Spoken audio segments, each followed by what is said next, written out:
Hello there. This is Jedi Master Obi-Wan Kenobi here. Okay. Anyway, yeah, so today we're reviewing... Hand this over. There we go, before I kill myself. Today we're reviewing Episode 3, or just kind of talking about it. Revenge of the Sith, obviously. If you see my shirt, that is the 20th anniversary of this film. And I was able to actually see this movie for the first time in theaters, which was really effing cool. So far I have seen Episode 1, 3, 6, 7, 8, 9... Rogue One, Solo, all that. I have not seen Attack of the Clones, A New Hope, or The Empire Strikes, Empire Strikes Back. Maybe I will at one point. I know they're having like a May the 4th, Skywalker Saga, all the 9 movies, which I would kill to do that. But I don't know if they're going to do that in my theater or whatnot, but one day I'll do it. But yeah, this is a big moment, right? This is a massive, massive movie. And for me, obviously you know me, I love all Star Wars. All Star Wars is good. I'm not a hater of any of it. I actually love this franchise, and I don't bash it every 5 seconds. But yeah, look, I won't be the first to admit I have some issues with the prequels, right? Some of the writing, the acting, the CGI, some of it isn't necessarily up to snuff. But Revenge of the Sith is straight up, I think we can all agree, the strongest of the prequels, right? Now, I still have some issues with some of it. We'll get to the review soon, but my history with this film, when I was a kid, I wasn't really obviously allowed to watch Star Wars because it's not for kids, at least in my opinion. But it is a very, dark, disturbing franchise at times, and this is one of the darker Star Wars films. And I didn't watch it growing up, but my dad made me see A New Hope because it was like a ritual or whatever. Oh, you gotta see Star Wars as a kid, you have to. And I didn't really remember it. I was too stupid as a kid to actually remember movies. But I was like, yeah, it's cool, it's whatever. And I remember, when this film came out in 2005, I had the Commander Cody toy, little toy, Emperor Palpatine toy, which I lost out in school's sewer system. That was fun. But yeah, I remember, playing Battlefront 2 as a preteen, and then obviously when I was allowed to watch Star Wars, really get into it all. I think I was 12 or 13, something like that. Maybe 11. I think I was 12. And I was like 12 and 2 days older. Don't know. But yeah, my mom had the Revenge of the Sith DVD on the center of the TV. It was, this one we had the box TV. We didn't have a flat screen at that time. And it was just, I don't know, man. It was a really cool nostalgic thing. And some people do let their nostalgia break through into, oh, this is perfect, actually. But no, I have a lot of issues with the movie, but I think it's a really good film, for the most part, right? Obviously there's a few scenes where, Anakin and Padme are talking on the balcony, and he's like, you're so beautiful, and she's like, I'm only beautiful because I'm in love. And I'm like, what the fuck? What is this dialogue, George? Certain moments where they could have easily cut things, Padme's looking like, for 5 effing seconds when they could have just cut or wiped or whatever the fudge they wanted to do. Certain editing things, obviously, Grievous, the camera cinematography is on Grievous's eyes, and you are doomed. And Obi-Wan goes, oh, I don't think so, and he kind of forces him. The framing of the shot is off for that. The little things. The main issue I have with the prequels, like I said, they are little things that could have been fixed with another take or another specific, another different line direction or another way to say the line. Of course, Darth Vader going, no! I hate that so much. It would have been 100 times better if he just screamed, or something like that, or anything in James Earl Jones's voice or whatever. So look, it's not a bad movie, not even close.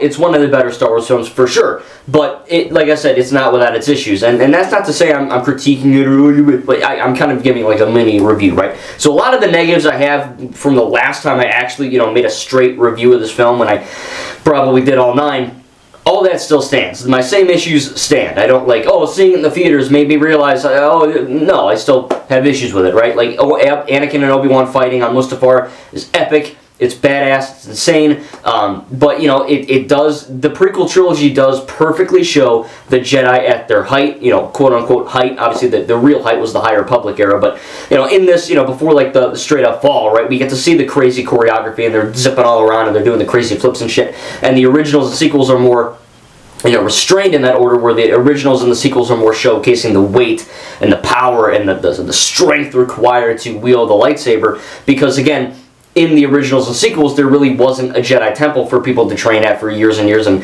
hone their craft, right? So I like that the different eras showcase the different choreography of the fighting. And again, if you know Star Wars, you know that the word canon or lore is essentially a essential. So if you don't know any of this stuff, that's where a lot of the misconceptions and hate comes from. people just not understanding Star Wars when they in fact think they do. That's the issue here. And yeah, like, you know, I'll admit it's a cool fight, but there's a few moments where, especially when they're swinging on vines and ropes, it just feels like it's too balletic of a dance. It's too much, you know, it doesn't feel like they're actively trying to kill each other so much as we gotta look cool and we gotta do things, and, you know, they're flipping and doing this for like a minute before they hit each other's sabers and all that. And again, it's entertaining and fun and exciting and powerful still, but, you know, there are many lightsaber fights I would deem far better than the Mustafar fight. That's not to say I hate it. Don't put words in my mouth. I love it. But there were a few moments, and this is a common thing I say every time I review this, where, again, especially when they start swinging on those ropes or whatever, it does kind of feel like it's going a little bit too far into the silly, into like the, you know, like a swashbuckle feel, or like an exciting adventure moment, where it should be more, I need to kill you ASAP. You know what I mean? It should have been maybe shorter. I don't know. But again, the few issues I had aside, I genuinely do think this is the best of the prequels. I love most of the fight scenes. The CGI is actually really good for the most part. It holds up pretty well for 20 years old. You know, most of the writing and the acting is better. I feel like Hayden Christensen had, I don't know if he had acting classes between episode 2 and 3 or whatever, but, you know, there's a few lines where he's like, we're coming in too hot. And like I'm like, what? And then he's like, don't make, or what is it? If you're not with me, then you are my enemy. And I'm like, all right, you could have said that a little better, you know what I mean? So, like, there's some things that are kind of cringy and some things in the execution that are a bit wonky that, again, I don't know if George Lucas is lazy, I don't know. But, you know, it could have easily been a case of, and do that one more time, please? You know, not like a robot, you know what I mean? So, like, I don't know. But I think that for the most part, it does hold up, right? Like, I love the action, I love the CGI. There's some funny moments. I love the banter between Obi-Wan and Anakin in the middle of this. But I swear to God, you know the Disney haters, the people that hate everything Disney Star Wars, and by the way, Disney doesn't make Star Wars, they just legally own it. Lucasfilm still makes it, so just get that out of the way. But people that hate Disney Star Wars, which again, it's not Disney, it's just all Star Wars.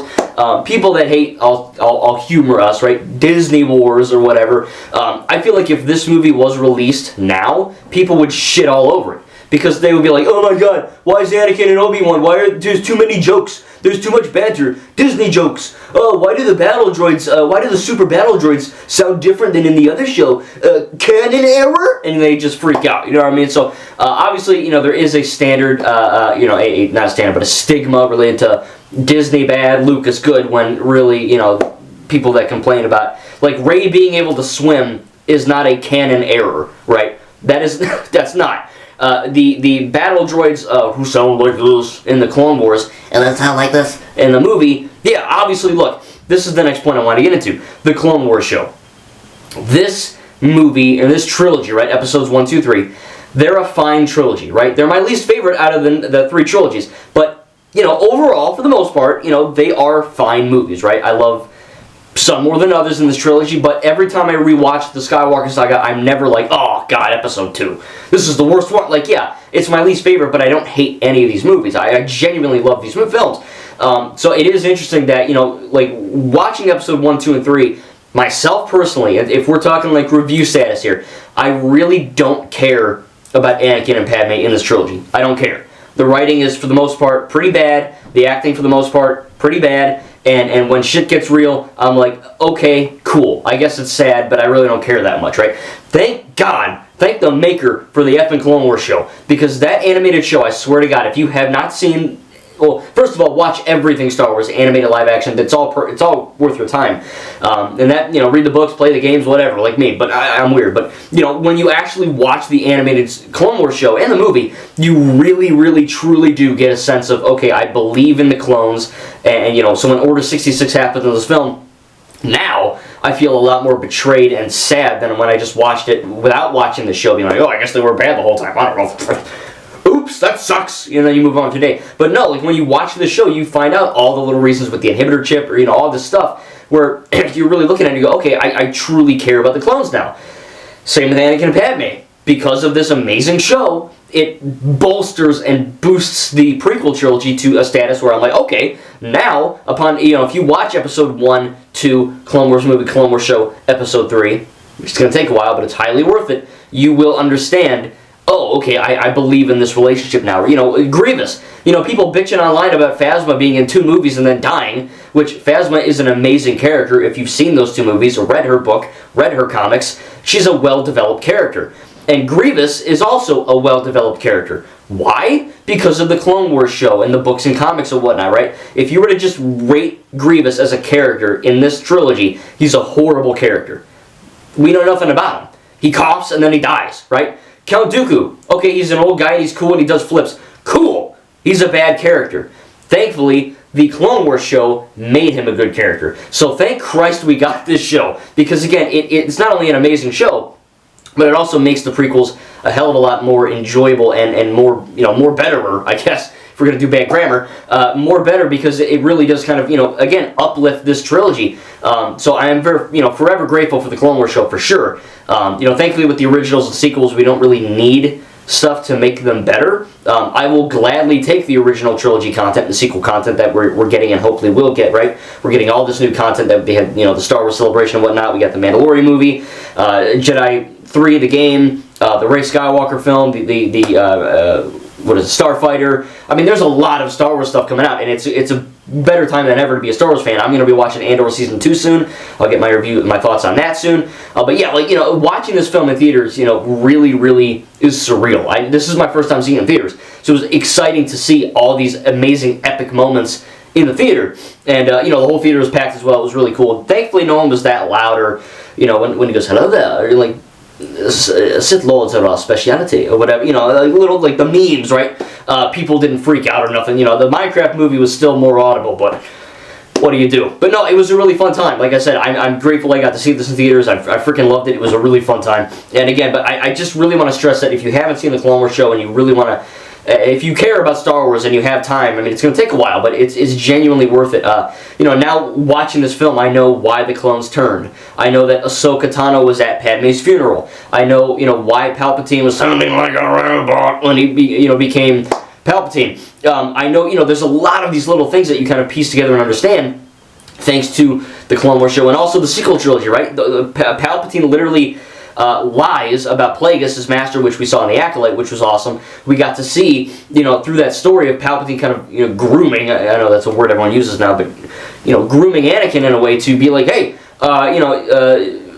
you gotta become evil to save people you love. And in actuality, in the real lore of Star Wars, just like in real life, right, and not to get religious, but basically what, with Jesus, the only way to truly save someone from dying is to sacrifice yourself. Or, like we see Rey heal the snake in Episode 9. It takes some life force energy out of her. Rey dies in the movie, and Ben sacrifices his own life to save hers. That, in Star Wars, that is how you save someone from death. Not by turning evil and murdering kids. And I think that's a beautiful message that, Anakin truly believes he thinks he knows what he's doing, right? Oh, I'm going to become evil, I'm going to kill everyone I love, and betray the Jedi, betray the Order, the Council, everything, just for Padme, right? And obviously he was wrong, but Palpatine, ever since Anakin was a little kid, through, the Clone Wars show and the comics and the novels and these films, we're able to now understand, okay, yeah, this has been a multi-year journey, right? Palpatine has been screwing this kid over for a long time. And of course, Anakin has the death of his mom, Shmi. He's got Ahsoka leaving the Order, which then broke his trust. And then, of course, in this, we also have Anakin, being asked to spy on Palpatine and kind of actually, go behind his word and kind of, betray his friends and betray everything he stands for.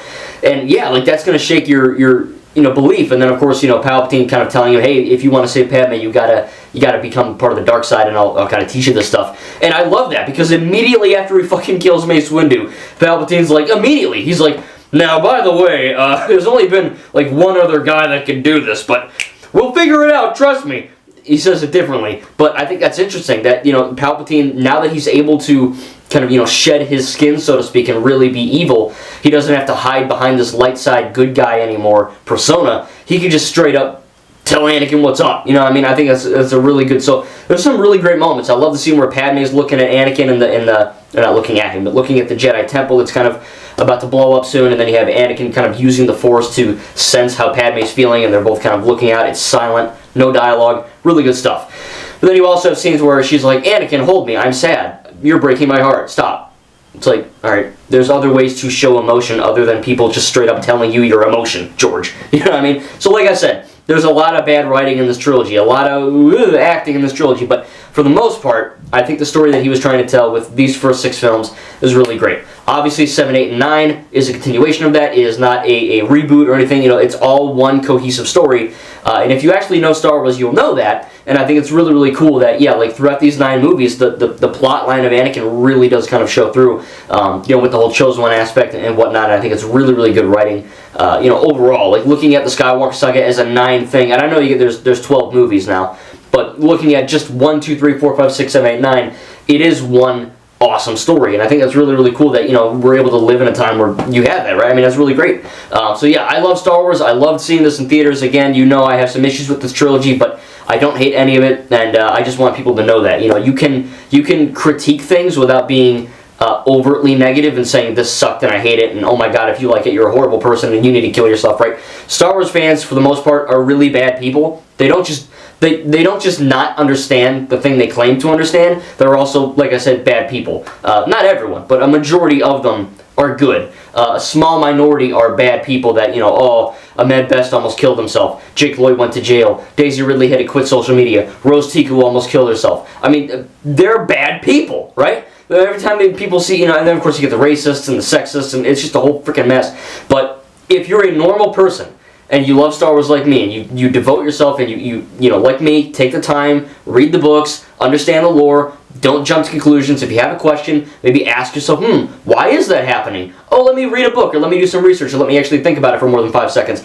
Oh, that's why, I get it now. Stuff like that, you know what I mean? So I'm not saying I'm like the most knowledgeable person on this franchise, but I know a hell of a lot more than most people online claim to do, and I think it's really interesting that, actually me knowing this franchise and when I love something, a franchise, right, I truly pour myself into it, and it's like 95% of my brain is Star Wars and 5% is like the other stuff, and that's not to say, I love Marvel, I love DC, I love Ninjago, I love Jurassic and Lord of the Rings and all that, but Pirates, Tintin, whatever, but Star Wars is like the GOAT to me, and is, the best franchise for me, and I think that, really I truly care about it, and I want to know more, right? I mean, I'm genuinely excited to see what we're getting with all these new movies and shows and games and comics and books and whatever, right? So it's really cool. It's a really good time to be a Star Wars fan, and seeing this in theaters, coming home, playing a Star Wars game, and then watching the first 1 or 2 episodes of Andor Season 2, it's just a cool day. I mean, it's a great time to be a Star Wars fan. Let me know in the comments what your favorite movie in the prequel trilogy is. Of course,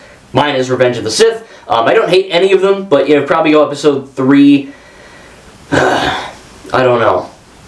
I like to watch 2 more than 1, but I think 1 is better made than 2. I don't know. But I do love all 3, really. If we're talking at the end of the day, I'm not going to be like, oh, this movie sucks and it's horrible and it's the worst thing ever. Just little things I would have changed here and there. But seeing it in theaters was great. Again, I think, watching Clone Wars and really kind of diving into this world and knowing all these little details that, for some people, I seem like a giant effing moron, but I don't care. You know what I mean? I love Star Wars. I'm going to devote myself into knowing everything I possibly can about canon Star Wars, and, knowing these little details about the clones and Ahsoka being at the funeral and just, whatever, the real way to save a life in Star Wars to prevent death, it makes for a more cohesive narrative, and I think that, what we've been able to see since 1977, and then with the prequels and now with the sequels and now with, all these other new things as well, shows and whatnot, it's a very, very cohesive and complete franchise, and it's going to get even better. So again, tell me down below what your thoughts are on the prequels.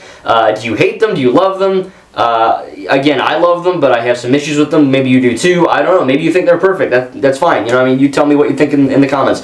Don't turn this into World War III or I'll just delete you. Be respectful. No death threats, because...